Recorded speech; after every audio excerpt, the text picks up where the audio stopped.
Hello! Thank you so much for coming to hang out with me today. It's kind of a little bit of a dreary late summer, early fall day, so I thought we would do a fun, cozy kind of one-day make.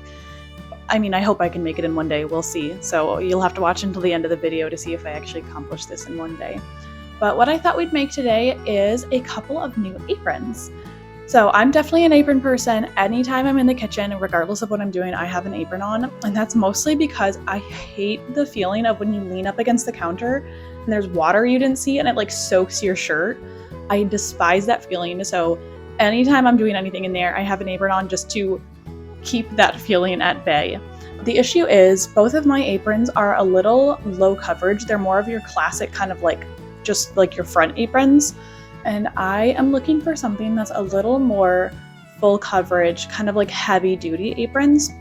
And I also think it'd be fun to make kind of some vintagey aprons that I could wear that would match all of my pretty dresses and protect them so I actually could still dress how I want to dress every day. I don't have any patterns. I found a couple of inspiration pictures that I really like, and I'm going to try to essentially just copy those myself. I might pattern them out of bed sheets first, or I might just go for it and, use my fabric. We'll see. So let's get right into it. I don't think I can sew in my sewing room. Okay, change of plans. It's too messy up there. I'm just gonna set up my sewing machine on the dining table down here, and we can just have a nice chill day of sewing together. First things first, I think I'm going to start by making a mock-up of let's start with kind of the utilitarian one. Actually, first things first, I'm gonna take a break and I'm gonna eat a bunch of muffins and coffee because I'm starving.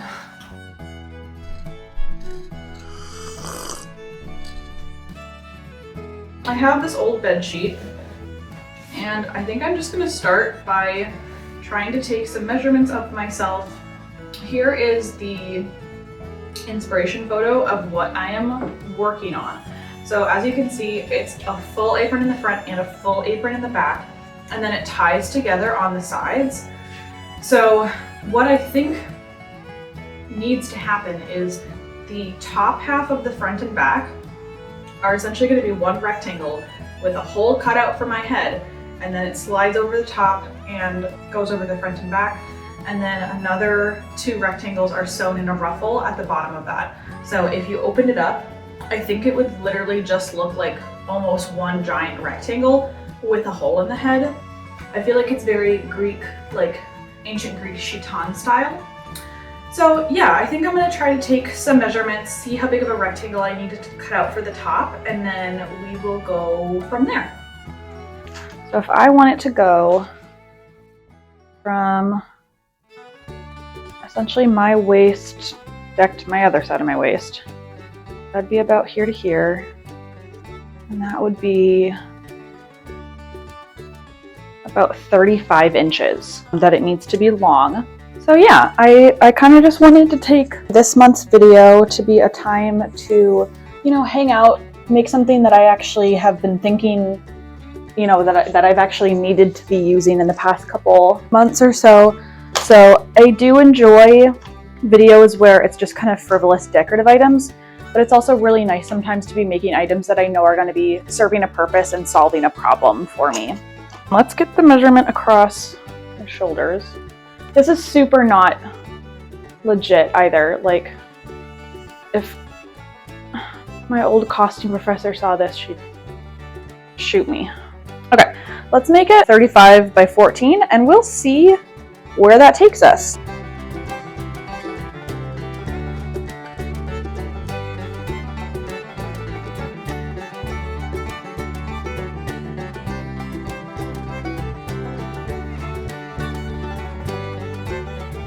I need to figure out how big to make the hole to fit my head through it. So I folded this piece in quarters so that I can almost treat it like a circle skirt. And then I'm going to literally measure the circumference of my head, find out the radius, and then bring that radius around like I would measuring out the waist of a circle skirt.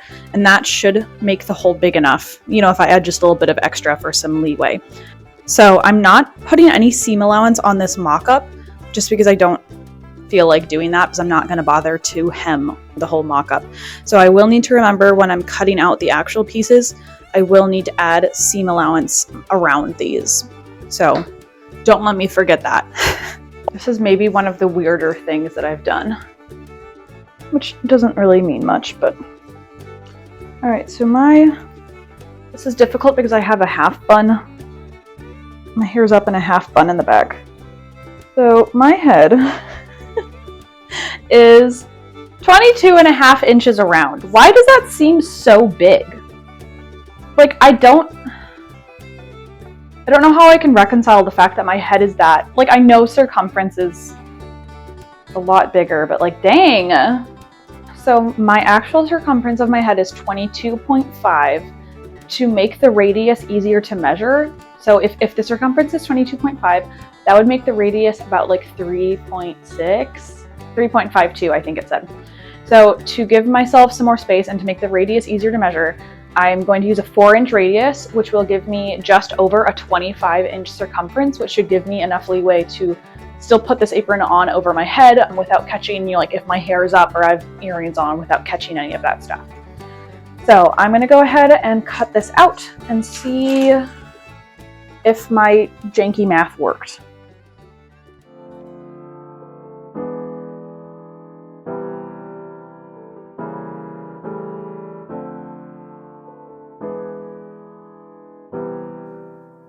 This is going to feel very like medieval squire, I think. Let me take my microphone off. I'm going to do a test fit of this and we'll see how silly it looks.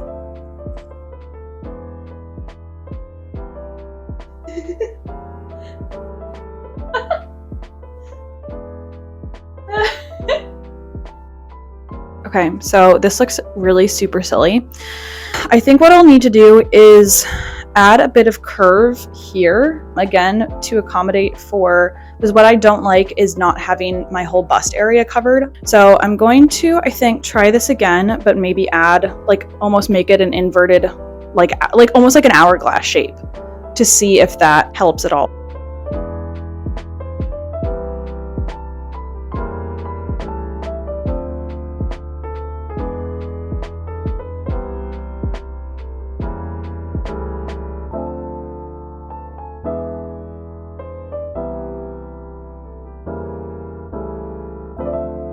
Here is the updated mock-up. As you can see, it cuts a lot farther off the side of my bust. I might be able to shave it down even a little bit more here to have it tie tighter, but I also might just have these kind of curves go straight into the ties. So I like this version a lot better. I also made it a deeper scoop neck on the front and back. On the final version, or at the very least after I finish the mock-up, I might put a dart on either side here just to shape it around my bust a little bit better. But I think I'm ready to go straight on to adding the bottoms of both of these. So this has been fairly easy so far. So like, fingers crossed. I just used the rest of the sheet that was left over. It seemed like it was a good size to do the bottom half. So it is, I didn't even measure it, however long this is, and I'm simply going to ruffle it onto the front to sew it up, and then I will show you.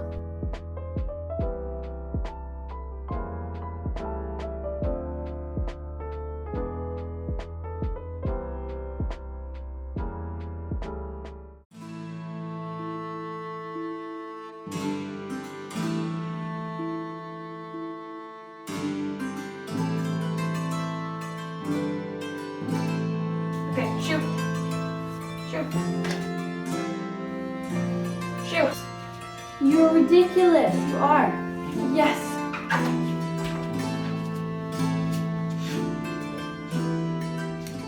Here she is.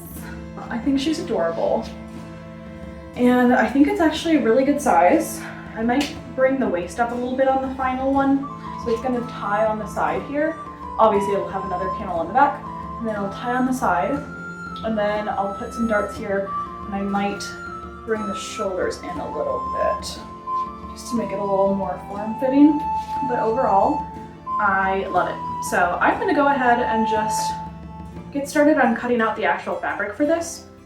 So the main consideration here is I'm going to pick apart this current mock-up, and then I'm gonna have to see, why is this so short? I'm gonna have to see if I actually can piece together this pattern on this fabric, because this is what I actually want to use. But if I can't fit the pattern pieces on, then I'm gonna have to use something else.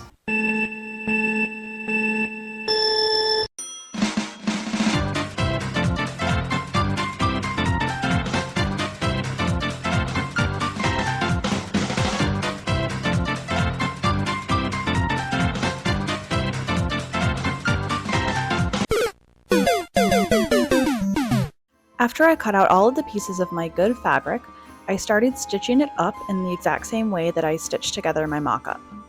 To make all the ruffles in this video, I first set my stitch length to the longest possible stitch it could be, and then I just ran a straight stitch across the top of the fabric I was ruffling and used that straight stitch to pull the threads and gather the fabric up.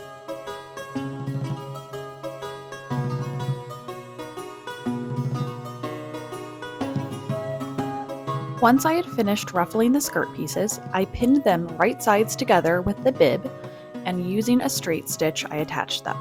To make the ties on the sides, I cut 2 long pieces of fabric and then folded them in half and folded the halves in again, and then I simply sewed that closed. For narrow straps, I find this a much easier method than sewing it right sides together and turning it inside out. Okay, so here is where we're at. Obviously, it's nighttime now, and this has taken me much longer than I thought it was going to. But I have the mostly done version of this first Pinafore apron. So as you can see, it has full coverage front and back. It ties in the sides, and obviously the fit's pretty baggy. I like it that way. I don't really want it to be super, like tight and like I would with like a dress. However, there are a couple things I'm gonna do to adjust the fit and then just kind of like finish it up. So I think I'm going to put in darts on the sides here just to help it fit my bust better and not kind of gap and fall forward if I lean over. And then I also am going to add 2 big pockets down the front. And then I'm finally going to add either a loop or like a snap or something that I could attach towels to. I feel like if I had like a set of kitchen towels that I sewed snaps onto, and then I could just like snap them on and off my apron, I'd be able to wash the towels more often and not have to wash my apron as often. I think I'll be able to get this one done tonight, but I think I'm going to do it off camera because I am exhausted and I really don't think I'm going to get to the second one tonight.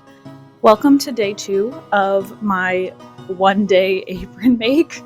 We obviously have surpassed 1-day make status at this point, but I have finished the first apron.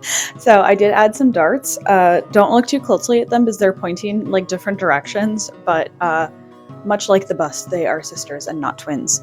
So so I did add some darts, so there's not like gapping when I lean forward. Now it molds nicely across my bust line. I also added this giant pocket. I just made a paper template for the pocket, and then I cut a piece of fabric with a 1/2 inch seam allowance all around the pocket shape that I had decided on. I ironed in that 1/2 inch around the whole pocket shape. I didn't do like a rolled hem, it was just a single, so the raw edges are inside this pocket right now. And then for the top, I left 2.5 inches and I folded it down to create kind of a nice double layer opening at the top here, so it's nice and thick, and I have like some decorative double stitching lines here. And then I literally just pressed all of that down and then sewed it directly onto the apron. I'll do kind of like a proper reveal of all the details and stuff at the end. And now I'm gonna get started on the second one. This I kind of considered my like really sturdy utility apron that covers everything. The next one I'm gonna make is gonna be more frilly and very kind of like, I think the Edwardian style of like the shoulder frills and stuff. I believe that is the period that style comes from. I have this beautiful floral fabric that I'm going to use for this second apron, but once again, I don't have a pattern for this, so I'm going to be using some old bed sheets to try to draft a mock-up for myself and see what I like, and then we will go from there. I think I'm just going to do the same thing as I did with this, which is hold things up to my chest and see how big I think I should make them, and then just cut a bunch of bed sheets apart. Super scientific. The picture doesn't have any darts in the front. The darts work so well on this one that I think I will add darts to the next one as well. I might just play dress up here in front of the time lapse so you can see my process of like self-patterning.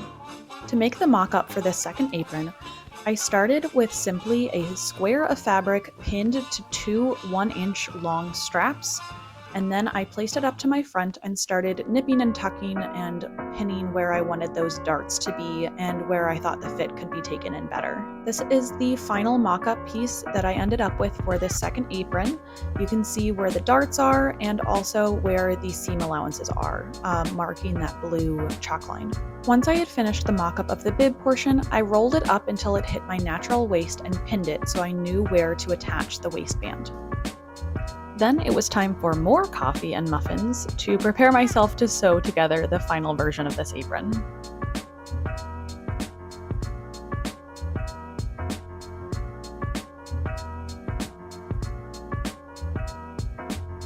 When I sewed the darts together, I made sure that the final few stitches were on the literal edge of the fabric to help smooth the transition between dart and the rest of the fabric. Since I don't have a tailor's ham, to iron out darts, I simply ball up a piece of fabric and then I just rock my iron back and forth across that dart that is stretched out over the ball of fabric. Next, I cut out all the fabric for my straps and sewed them just like I did for the ties on my green apron.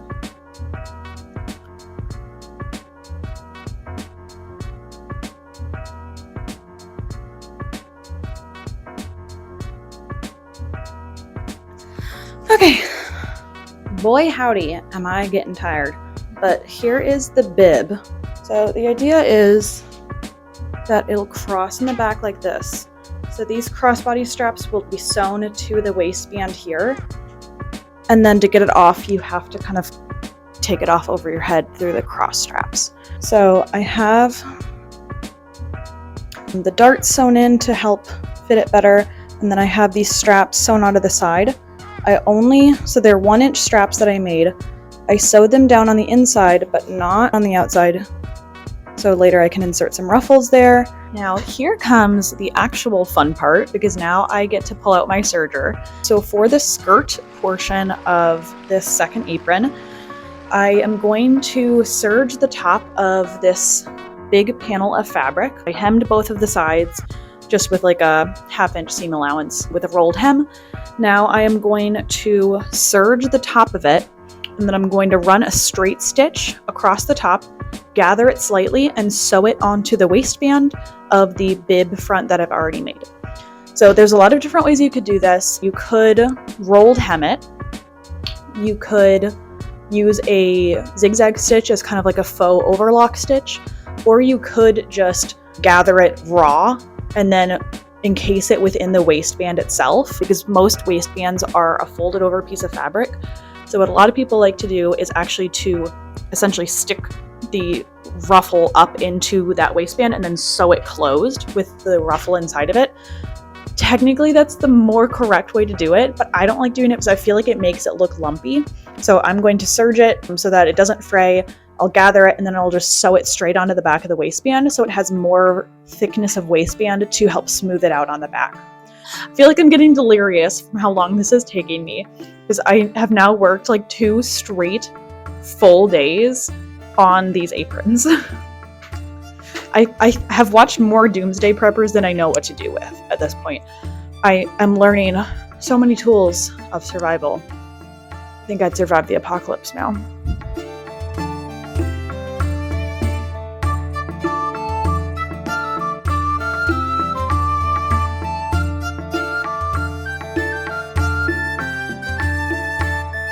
Skirt ruffles were pretty straightforward, but for the shoulder ruffles, I needed it to taper at either end, so I cut these very long half oval shapes. I cut out 4 of them, sewed right sides together, and then I ironed open the seam. I turned it right side out, pressed it, and ran another stitch along that curved edge just to help compress the seam inside and help it lay very flat. When that was done, I ruffled it with a straight stitch just like I had everything else, or I sewed it into that slot that I had left myself. And finally, after all of that work, I had 2 new aprons.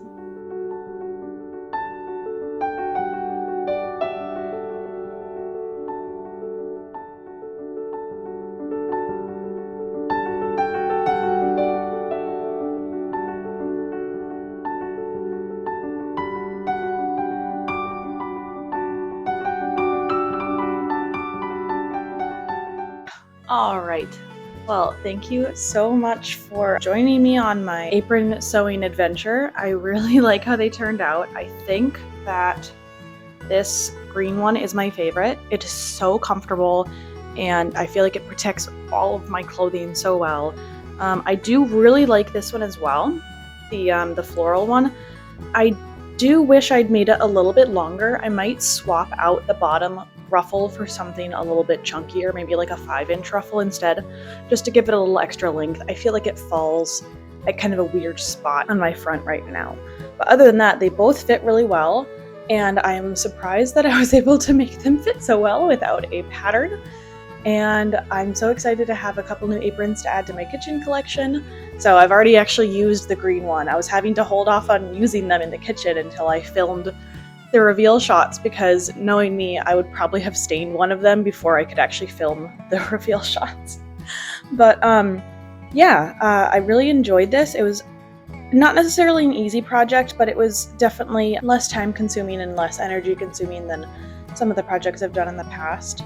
And thank you so much for coming to hang out with me today. I'm going to start delving into more of the spooky fall crunchy leaf season activities in the next couple of months. So please feel free to come and hang out with me the next couple months as we do some fun fall things, and have a wonderful week.